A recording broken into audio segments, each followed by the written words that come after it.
Hi, everyone. Welcome to the BC Girls Podcast. We are your hosts, Matoba, Hanfil, and Akane.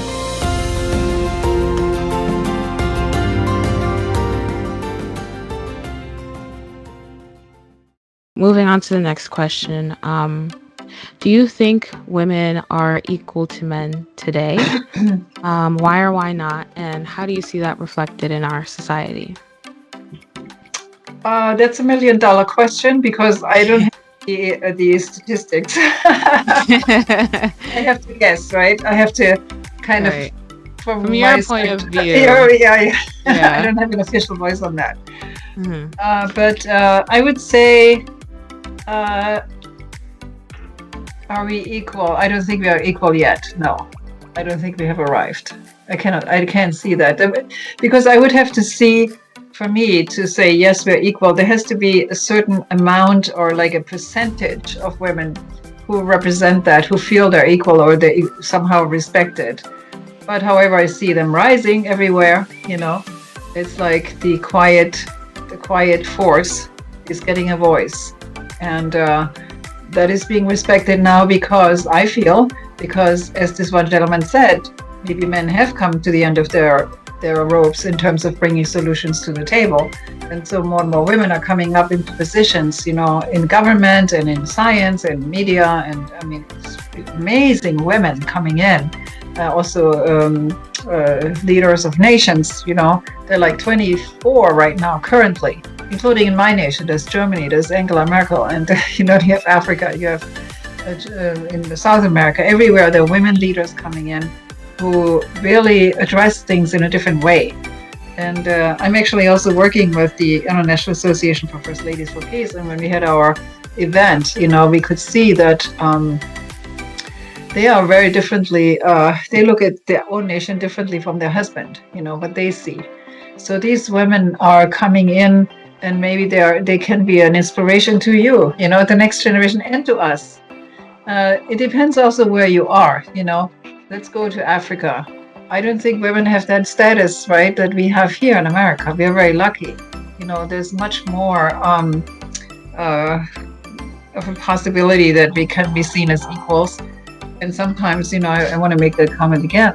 Some women think I have to be like a man to be an equal. I have to be pushing with my elbows and I have to stand up, and push. And that's not necessarily equal. Equal in what, To see the difference of contribution as an equal, that's a difficult thing, People think when it's equal, it has to look exactly like this, right? This is a chewing gum. This just have this here.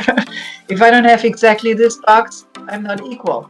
Or maybe this other box is maybe pink, okay, or it's a different color, but the value is the same.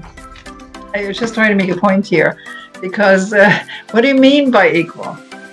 We have to define that. And I think we need to look more into the internal, the invisible realm when we talk about equal. Otherwise, we will not understand what equality is. And then also giving them, when you understand that, then you give that woman the respect and the support and the acknowledgement that we're still missing, actually. I would say it's still missing. Women on the job, I'm sure they're still dealing with a lot of harassment, because the current culture is very much into that, sex culture. So it's very hard to, when you have a sex object, how can you respect that? What do you mean by equal? So that's a problem. The other thing that I noticed when it comes to women of faith, and I'm an ordained pastor, right? And I worked with the women in ministry. There are many women who are called to create their own ministries. Not because they had a lot of theological studies behind them, and then some training, but God called them to start something new. There's, for example, one lady here in Baltimore. She started the ministry of the Church Without Borders. She felt it's time to go beyond denominations, right? So I want to start that. And then there are other women who maybe are victims of human trafficking or any abuse, right? They overcome that. And then they start their own group and ministry, on their own, even with like $1 in the dream, with nothing. But then it grows. So those are the new influencers that I'm talking about. They come from the grassroots. And I think in time and on time, when they rise up and people see what they're actually contributing, and the equality status will change, the way we are seen, So the result makes the difference. Yeah, I mean, I talk with a lot of men. They look at me many times. Oh, this is a nice looking woman. She's smiling nicely. And, because I'm quiet, I'm not saying much sometimes. But I feel actually they don't see my value. They don't see where I'm coming from. So I would say we have still a ways to go. And, but, once Mother Moon is actually acknowledged, and she is really doing the most right now in the world, that will help others too. They will all help all of us. If one of us succeeds, all of us will, right? That's how I see it. So we lift each other up. Sometimes women don't do that. They tear each other down, right? That's something we have to look at too. We're not that holy, ladies. Okay, Yeah. we're not. Okay, hello. We have to look at some stuff here, because if we don't clean that up, then we are not also claiming what we want to claim. We can't, So it's time to look at ourselves while we can, and then become a better self. I love your theme there. Really, this should be adapted to all organizations, because if you become your better self, you can see the other better. Right. Because you start with loving yourself. That's a deep point. See, and that's why then also women themselves, they don't necessarily want to be equal, because they don't believe in that. That's the other side of the coin. Because, you put yourself so far down, you think you're nothing, you have nothing to contribute. And so, what are you talking about? Equal, So there's many, many facets to this question. I can only touch on a few. But maybe it is food for thought. Equality is not just political or in society, there's so much to it. It's a mindset and a heart set. Even among women, we're not equal sometimes, right? Right. Right? It's a very deep mindset and heart set that needs to be adjusted. And we're all those who make it their business. They might have a chance to grow faster. Your business, you have to work on yourself.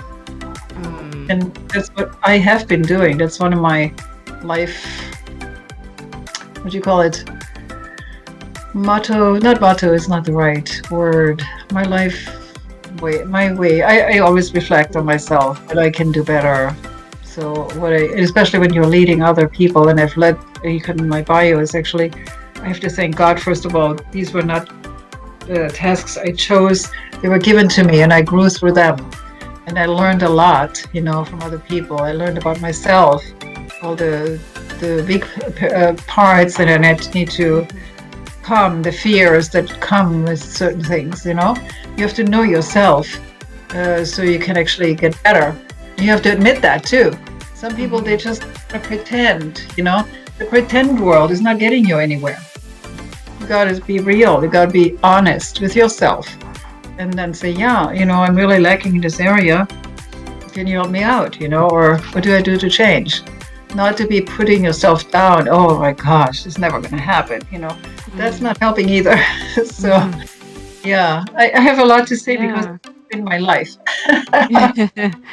And I guess on that note, what is some advice actually that you would give to your younger self? Oh, my younger self. Know your value that comes from the divine creator, first of all. Don't let anybody tell you who you are, because you already have the credentials, if you will. You are a divine daughter of the divine God. So no matter what, society, your parents, your co-workers, siblings, history, anything, it doesn't matter. At this point, number one, know your value. Don't try to fit in. Don't try to fit in. Not in this culture. This culture is not getting us anywhere. It's self-centered. it's divisive. It's almost hopeless. Looks pretty doom and gloom for some people. Not to even mention the COVID situation. People going, to the next world before their time, maybe. So I would say don't keep your eyes on the spiritual at this time. Not necessarily religion, but look for spiritual guidance. Also prayer. That's been part of my thing. Take care. It's number 3. I have a couple of points. Number 3, take care of your body, your physical body. It's a beautiful gift from the divine creator. When I was young, I was kind of, oh my gosh, too big hips. My face is too big. And I had all this stuff to, I was not happy with, seriously not happy with.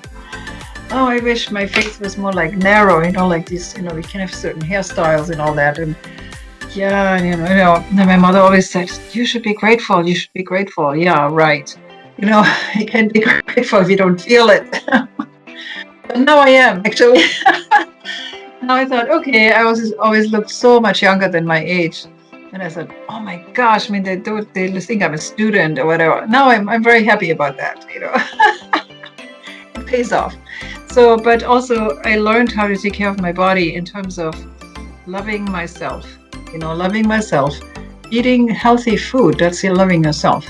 I have not a very strict diet, but I do stay away from certain things that are not good for me, and I don't like them anymore. That's white sugar and fats and milk and all that. I just don't do that anymore.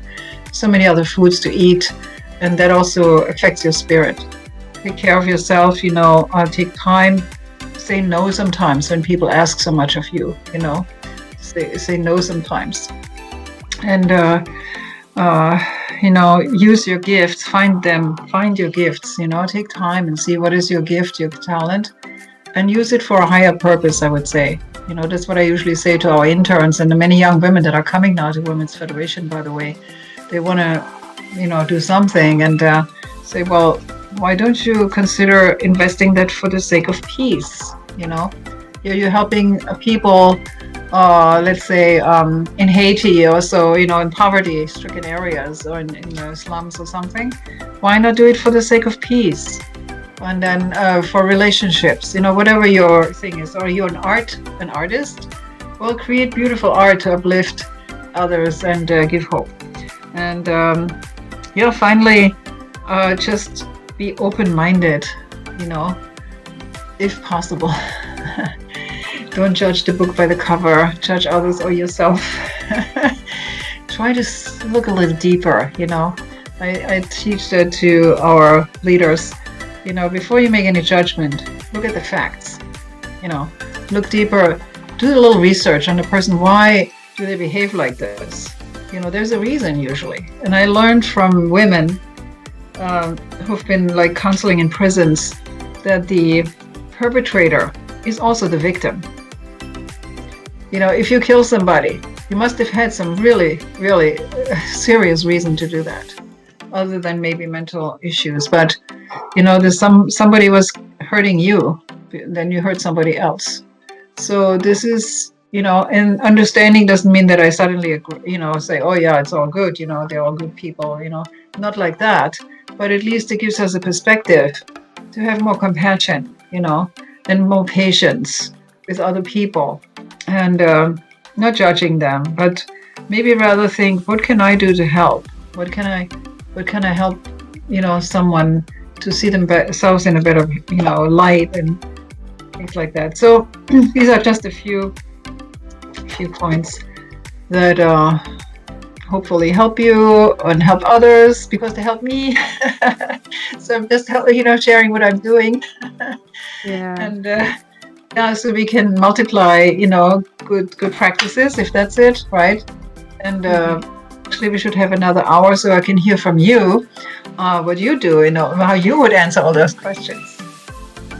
Yeah. Maybe, I guess we have some time. Maybe we could answer, on our perspective, what some of these questions.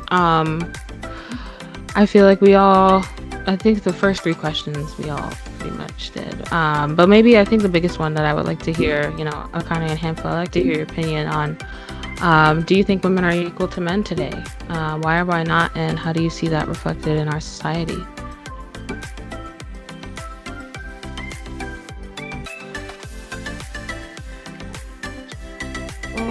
For me, I also don't think we're at that level yet.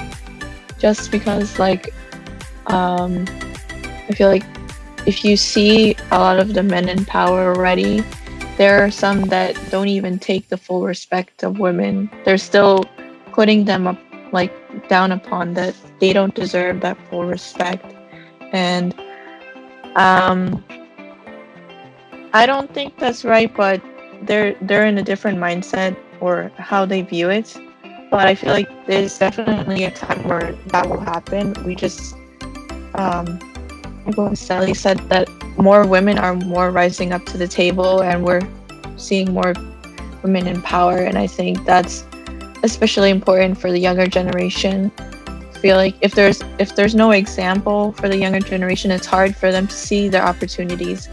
It will just seem so limited to them if they don't see what is available or what can they aspire to.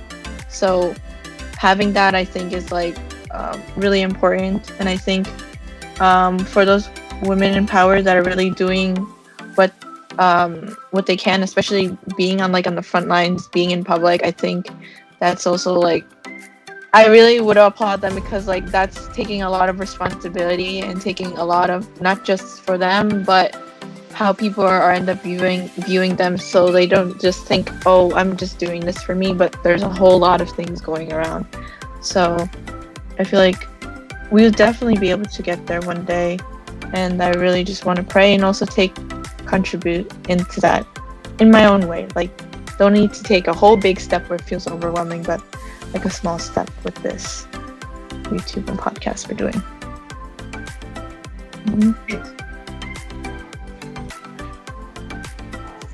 For me,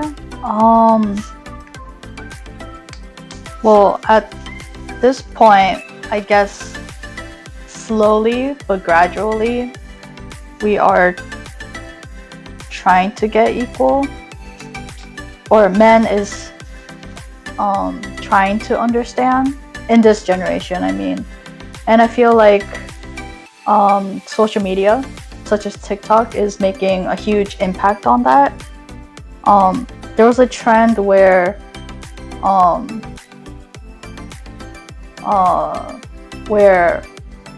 a girlfriend and boyfriend, they would do this tampon trend where a girl would dip a tampon in a cup of water and see how it would absorb the water, and it would expand because it's gonna suck it. But the boyfriend who's never had periods, men will never have periods.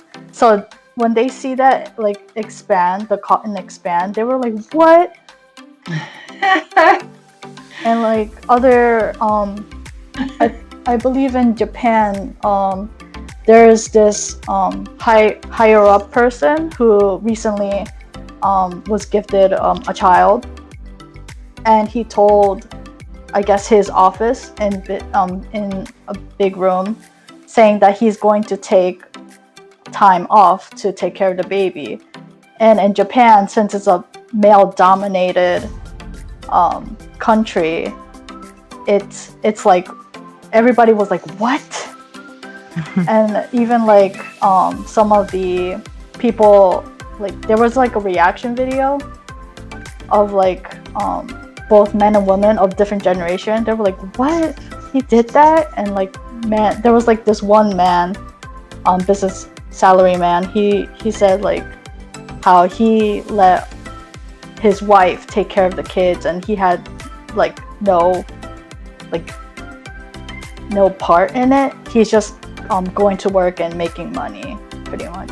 So I feel like the social media aspect is slowly and gradually like appreciating women in that sense, even though it's weird, it's a weird challenge, and sometimes it's a big shock culturally. and society wise, I feel like showing people through a video advertisement is making a big change for us women. Oh, Right. That's creates awareness, right? Awareness. Oh yeah.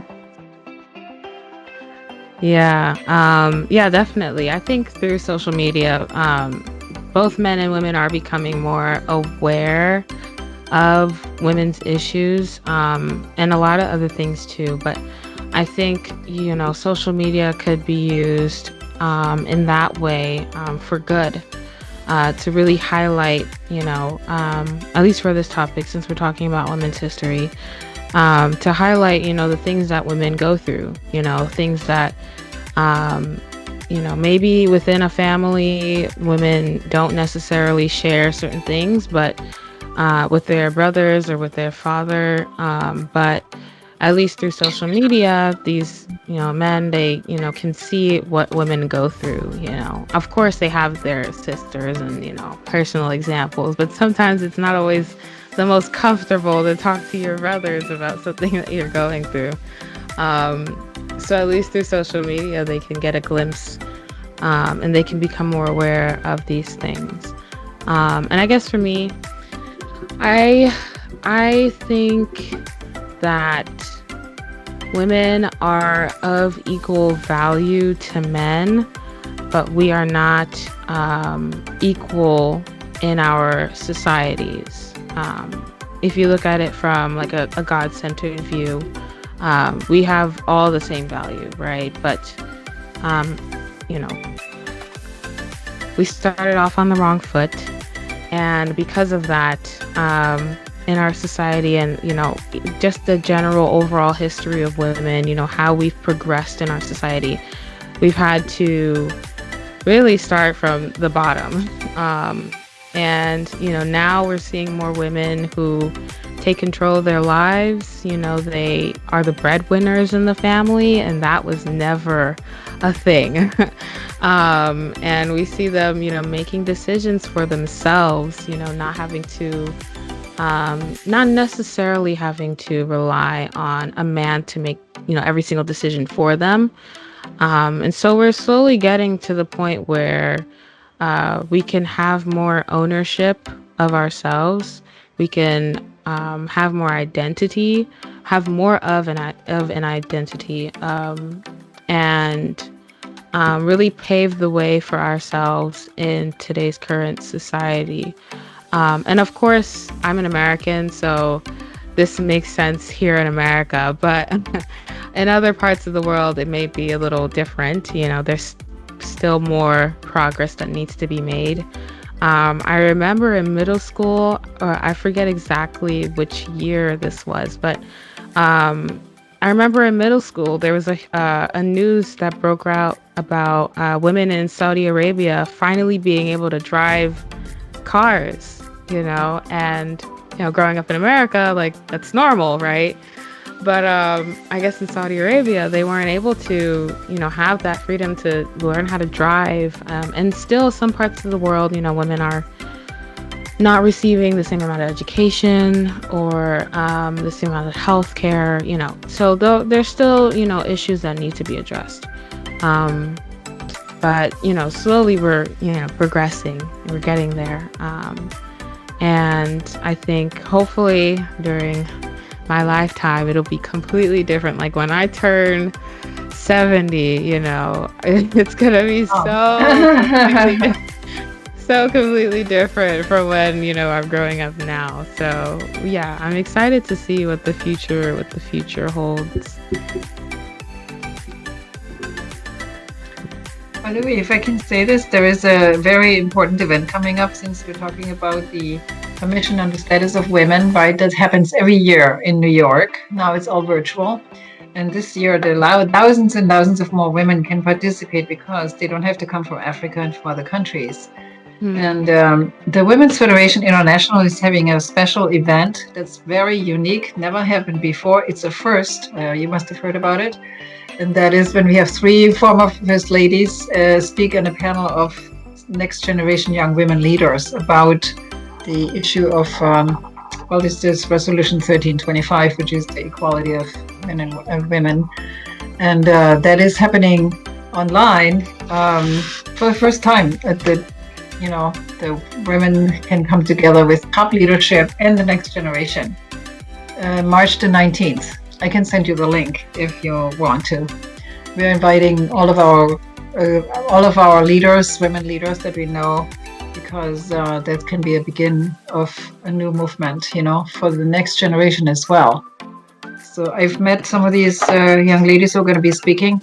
Very, very impressed. And I really want to say that I think we really need, and that's the word, need you, next generation young women leaders, to work with us. We can't even do this by ourselves. I'm completely convinced of that, and you're so eloquent already, I was very shy. I wouldn't even believe I would do speaking ever in my life. It was not even in the books, okay?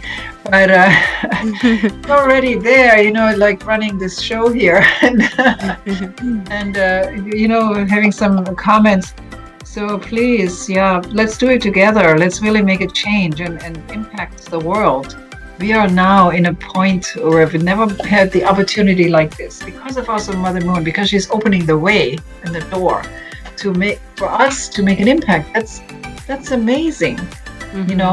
If we wouldn't be connected to this movement, we wouldn't have the opportunity. We would be sitting somewhere, I don't know, be a teacher or whatever, and do your stuff. But here we can be agents of change and the decision makers. So anyway, we need you, okay? We really do. Thank you everyone for listening to today's episode. Don't forget to like and subscribe to our YouTube channel. Follow us on Instagram and Facebook at BC Girls. You can also listen to this episode on Spotify, which will be linked down below. Let's all create a better version of ourselves. Until next time.